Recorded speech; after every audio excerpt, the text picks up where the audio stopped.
এখন কিন্তু বিকেল, আর মন্দির থেকে বেরিয়েই আমরা রওনা দিয়েছি দীঘা মোহনার দিকে। মোহনার নদীর পাশের এই রাস্তাটিতে হাঁটতে হাঁটতে মোহনার কাছে চলে এসেছি। হ্যালো, আমি মালবিকা। আর মোহনাতে এসে পৌঁছেছি যখন, মাছ দেখব না তা কী করে হয় বলো? তাই চলো তোমাদেরও আজকে কিছু মাছের সন্ধান দেই। মাছ কিন্তু এখানে সব সময় পাওয়া যায়, তবে এখন তো ইলিশ মাছ চলে এসেছে, তাই মোহনাতে এসে ইলিশ দেখি। দেখো কত রকমের, কত সাইজের ইলিশ, কত রকমের তো নয়, কত সাইজের ইলিশ, ছোট বড় সব মিশিয়ে রয়েছে। কিন্তু একটা একটা ইলিশ এত বড় দেখছিলাম যে ভাবছিলাম ওগুলো তাহলে পদ্মার ইলিশই হবে সাধারণত, কিন্তু জিজ্ঞেস করাতে ওরা বলল যে না, এটা পদ্মার ইলিশ নয়। আসলে পদ্মার ইলিশ এখনও পর্যন্ত আসেনি ওদের কাছে, আর একটু বৃষ্টি হলে নাকি পদ্মার ইলিশ এসে পৌঁছবে।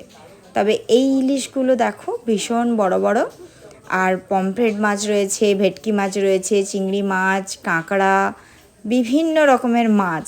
মাছ খাওয়ার থেকে কিন্তু দেখতে ভীষণ ভালো লাগে। কি ভালো লাগছিল মাছগুলো যখন সারিবদ্ধভাবে রয়েছে।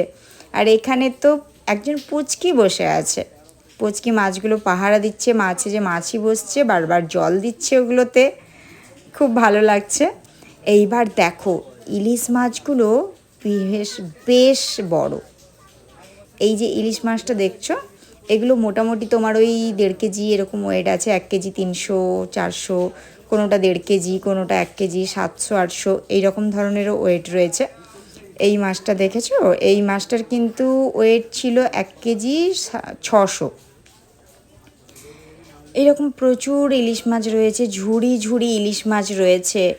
আসলে বাঙালিদের ইলিশ মাছ দেখলে কি হয় সে তো বুঝতেই পারছো, আর আমার তো ভীষণ প্রিয় ইলিশ মাছ। এখানে দেখো চিংড়িগুলো কি সুন্দর সারি সারি করে রাখা রয়েছে, আর এই যে গলদাও রয়েছে। দাঁড়গুলো দেখেছো, একদম অ্যাকোয়া ব্লু কালার, কি ভারী সুন্দর লাগছে দেখতে। খালি চোখে তো দেখার মজাটাই আলাদা, জানি না কতটা আমি ক্যামেরা বন্দি করতে পেরেছি। পমফ্রেটগুলো তোমাদের আর একটা জিনিস দেখাই, চলো দেখবে। পমফ্রেটগুলোর বেশ বড় বড় পমফ্রেট মাছগুলো। ইলিশ মাছ যেন চোখের সামনের থেকে যাচ্ছে না। এই যে দেখো পমফ্রেট মাছগুলো দেখেছো, বেশ বড়, জল দিয়ে রাখা রয়েছে। আসলে বরফ রাখা রয়েছিল, বরফটা জল হয়ে গেছে, কিন্তু পমফ্রেট মাছটা বেশ বড়। আমিও এখান থেকে একটি ইলিশ মাছ নিয়েছি। এই মাছটি দেখো, এটি কিন্তু শঙ্কর মাছ।